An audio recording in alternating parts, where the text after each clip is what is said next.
Somo jodak e alwora mar kar chung'o bura ma Lamu East ywak ni somo e thoth skunde ma kono dhi podho poni ok omanyo mar reso jopuonjre ma koni sombgi dok piny kaka higa medo sudo. E skunde mag sekondar auchiel ma okawe ripot man kod jopuonjre mariyo gi 50 e kar chung'o bura no e duoko ma piny ma higa mokalo. 100 ne yudo grade mar E, gino ma duoko chuny jonyuol piny kod jopuonjre mamoko ma pod wuok piny ka koro romo manokelo kanyakla jolony weche mag somo e kaunti no gidwaro mondo mi gichak tiyo kanyakla kod jotelo mondo mi omany bugni ma pod mienjo ma duoko somo piny e alwora no. Taifa wetu Lamu Mashariki kwa mfano tuna shule 6 za sekondari, lakini utapata ya kuwa badala ya kuziimarisha hizi shule uziekee malabu ya kutosha na library, mbunge aliyoko hivi sasa anajenga shule nyingine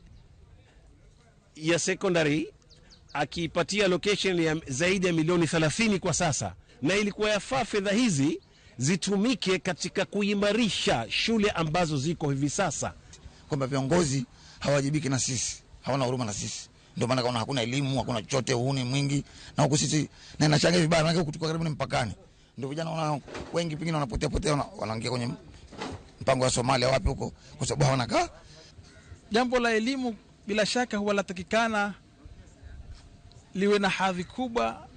na ufanifu mkubwa kwa Lamu East, lakini kwa masikitiko ni kwamba vijana wetu wanaanguka, wanafeli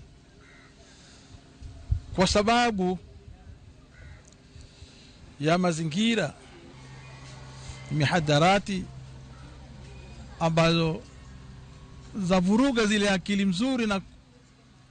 na kuchafuka na kuamba